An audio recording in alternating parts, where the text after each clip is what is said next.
दोस्तों, जय अलकधनी, जय अलकधनी, जय अलकधनी। दोस्तों, आज हम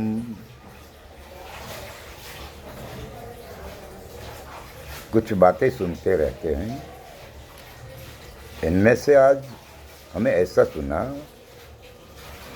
कि आज से दशा नाम की कोई देव है, ये मनुवादियों ने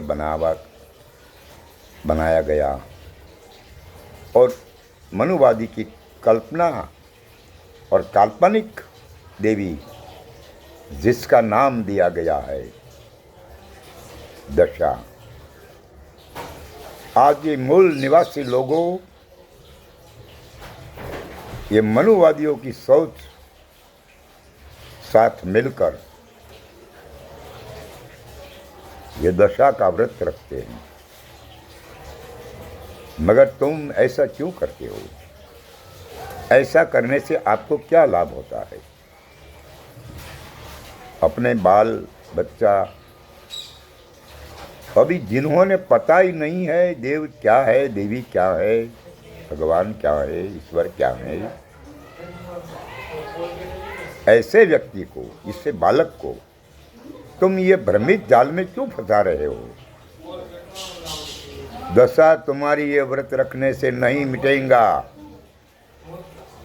दशा तुम्हारी यह पूजा पाठ करने से नहीं मिटेंगे।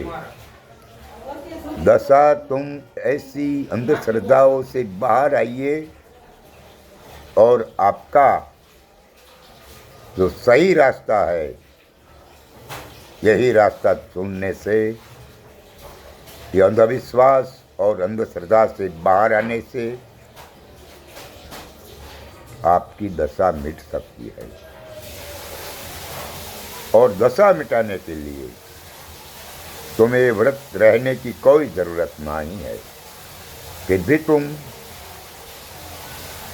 ये दशा की बातें करते हो और आपके बाल बच्चे इस बात में भ्रमित करवाने के लिए उसको यहाँ घसीट के लेते जाते हो। और तो अच्छी बात नहीं है। आने वाली पीढ़ियाँ आपको माफ़ नहीं करेंगे कभी। इसलिए हम आपसे कहते हैं, विनती करते हैं कि आप सब लोग जागरूक हो जाइए और ऐसी अंधविश्वास और अंधश्रद्धा से बाहर आइए और अपने आप का रास्ता खोजिए। तुम कौन है?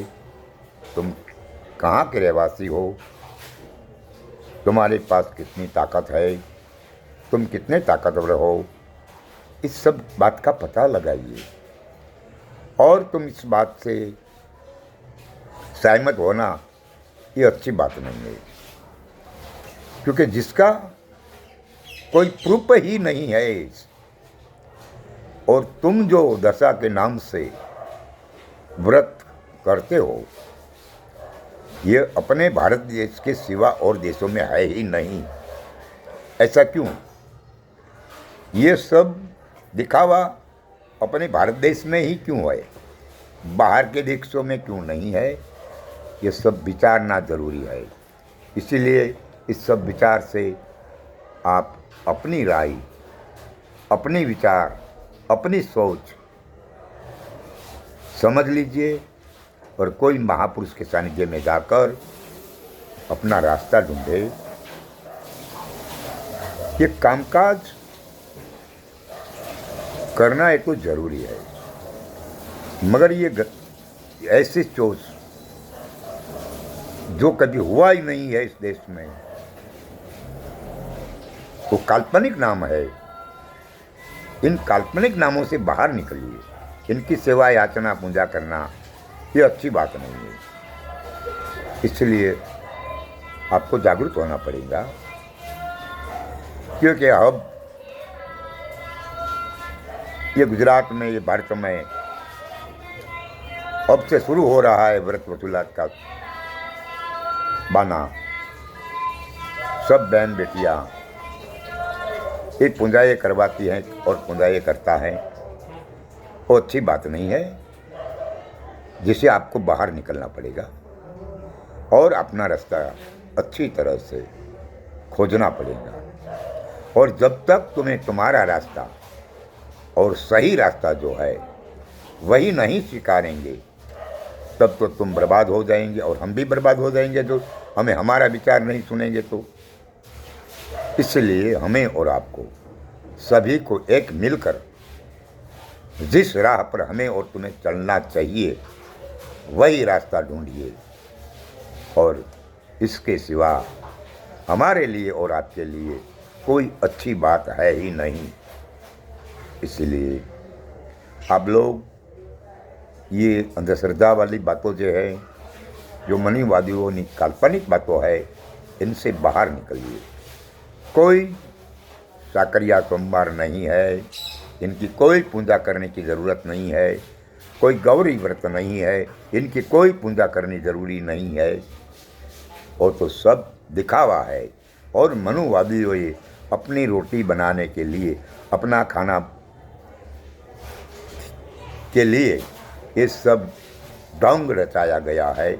और तुम इन मनुवादियों की सोच में डूबे हो गए हो, और डूबते डूबते अभी तुम कुछ देर के लिए जो समझ लीजिए और सोच के विचार की अपनी राह पर आइए, तो अभी भी हम और तुम सबको बचने के लिए रास्ता है। वही रास्ता है कोई सच्चा और निष्ठावान महापुरुष के सानिध्य में जाके अपना रास्ता खोजने की बात कीजिए, क्योंकि जब तक हमें और तुम्हें अपना रास्ता नहीं सुनेंगे तब तक तो सत्य की बात नहीं आएगी मेरे और तुम्हारे सामने। इसलिए हम आप सबको विनती करता हूँ कि सही रास्ता जो है, इस रास्ते पर चलने की तैयारी बताइए और कीजिए, क्योंकि ये जो कर रहे हो तुम वो अच्छी बात नहीं है, क्योंकि वो कोई है ही नहीं। अब आएंगे सब पूजा अर्चन करने की बात शुरुआत हो चुकी है, और सब इनमें डूबे जाएंगे। अपने पुत्र परिवार को साथ लेकर ये अंधविश्वास में जाकर उनको भी अंधविश्वास में धकेलने का काम तुम ही करते हो। इसलिए आपको मेरी और आप सबको मेरी ओर से विनती और भी है कि आप वहाँ से पीछे हट कीजिए और सच्चाई के रास्ते पर चलने की कोशिश कीजिए, जहाँ तुम्हारा रास्ता तुम्हें लेके जाना है। और तुम्हें जो समझना है, तुम्हारी जो सोच है, ये अभी बदलनी ज़रूरी है, क्योंकि तुम जो विचार कर रहे हो कि ये दशा हमारे लिए बाजी हमारी पलट देंगे, तो वो बात सही नहीं है, क्योंकि काम करने वाले की बाजी पलटती है। ये पूजा अर्चन करने से तुम्हारी बाजी कभी नहीं पलटेगी। इसीलिए आप सही रास्ते पर आइए, और सही रास्ते पर आपको परिवार को, अपने आजू बाजू पड़ोसियों को भी लेके जाइए। और ये गंदी सोच है, गंदा विचार है। गंदा मैं इसीलिए कह रहा हूँ कि जहाँ मेरा और तुम्हारा कोई रास्ता खुलता नहीं है, असलियत बाजी कहाँ है और कैसी है ये सभी को पता होता है, फिर भी तुम ऐसा क्यों करते हैं। इसीलिए मैं इस गंदी सोच वाली बातें करते हूँ, और गंदी सोच से बाहर निकलना ये ज़रूरी है। और गंदी सोच फिर भी कहता हूँ कि मैं इसीलिए कह रहा हूँ कि जो मनुवादी लोगों ने उनको कल्पना से बनाई गई बात है, इसीलिए मैं गंदी सोच कहता हूँ, क्योंकि सही तो है नहीं। अगर जो सही है तो इनका अवतरण कब हुआ, इनका माता पिता का नाम कौन सा है, ऐसा क्यों है। हमने सुना था कि अपने देश के बड़ा प्रधान नरेंद्र मोदी जी ने ऐसा कहा था, हम बायोलॉजिकल नहीं है, हमने तो परमात्मा ने सीधा भेजा है, हमारा जन्म नहीं हुआ है। तो जो इस बार वो जीत गया था देश को, तो वो चौक्कस साबित करके दिखाएंगे और दिखाता होगा, और उसको सब लोग मानेगा। मगर ऐसा नहीं हुआ, क्योंकि सत्य वो तो सत्य है, और उसको साबित करना वो असंभव हो गया। अरे ऐसी बातें हैं, सब लोग कहते हैं कुछ और करवाते हैं कुछ। मैं आप सबको एक बात फिर फिर भी कहता हूँ कि आप अपनी सोच बदलिए, अपने रास्ते पर चलिए। जो एक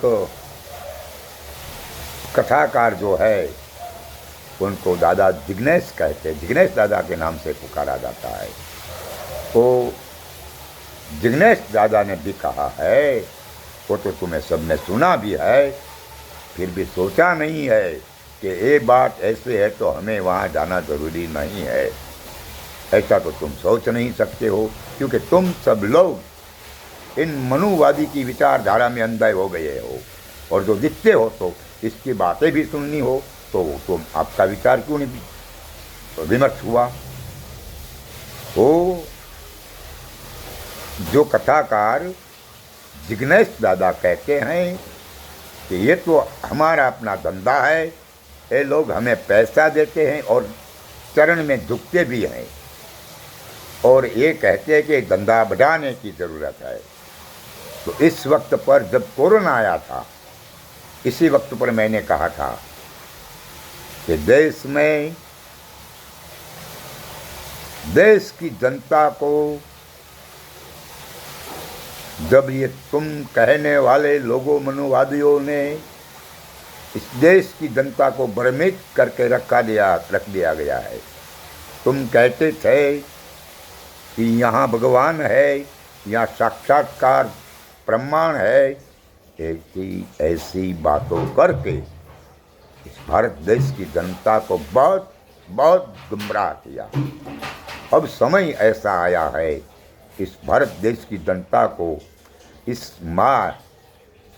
जो माया हो गई है प्रकट परमात्मा के नाम की, जिनको कोरोना कहते हैं, और ये माया नहीं है तो किसी और देशों से वो प्रकट किया गया है ये वायरस, और इस देश की जनता को जाने बहुत चली गई।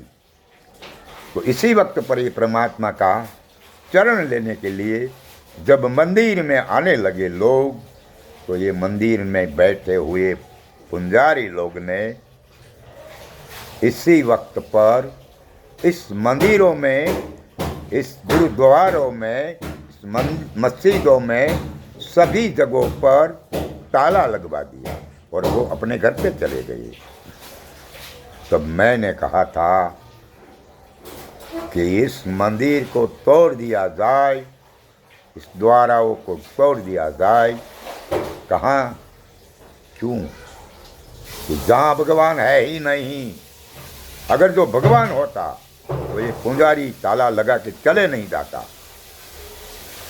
इसीलिए वहाँ कोई शालाएँ बनाइए, कॉलेजों बनाइए और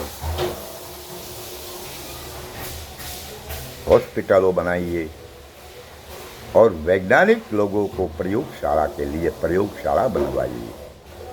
ऐसी बात हमने इस वक्त पर रखी थी। इस समय पर हमारी ये बात वाला वीडियो और ये जिग्नेश दादा जो कथाकार है, जो कहते थे कि ये हमारा धंधा है, हमें लोगों चरण के नमे और पगे लागे और उसके बाद पैसे देते हैं, ऐसे इस धंधे को आगे बढ़ाने की ज़रूरत है। सुनिए, ये जिग्नेश दादा कहते हैं कि ये तो हमारा धंधा है, हमें पैसा लोगों देते हैं और पगे भी लगते हैं, चरणों में वंदन भी करते हैं। तो आपको अभी भी समझने की ज़रूरत है कि ऐसा धंधा छोड़ो और सही रास्ते पर चलने की ज़रूरत है, और आप सब सही रास्ते पर चलिए। मेरी आप सबको गुजारिश है, हमारी गुजारिश सुने और जागृत होने की ज़रूरत है, इसलिए आप जागृत हो जाइए। क्योंकि भारत में ये सब कुछ पूजा पाठ होता है, इस देश की धरती में ये सब कुछ होता है, क्योंकि इस देश की धरती मनुवादियों से घेराए लिया है, और इसके सिवा और कोई विचार विमर्श कभी किसी को नहीं करना। ऐसी एक आपको ऊपर पुरजोश में दबाव डाला गया है, और ये दबाव से भयभीत होकर तुम सब लोग, हम सब लोग ये मनुवादी की विचारधारा से चलते हैं। मगर अब समय पक्का हो गया है, अब आपको अपनी राह पर चलने का समय आ गया है। इसीलिए आप अपनी राह पर चलने के लिए तैयार हो जाइए। और वहाँ चलने के लिए अब ऐसा कोई महापुरुष हो जिन्होंने इस राह का पता हो, वही आपको वही रास्ता पर चलाएंगे और आपको सही रास्ते पर लेके जाएंगे। मैं आपसे फिर भी गुजारिश करता हूँ कि आप सब लोग, हम और तुम सभी मिलकर सही रास्ते पर जाने की और विचार कीजिए और कोशिश ये भी कीजिए। जय अलकतणी, जय अलकतणी, जय अलकतणी।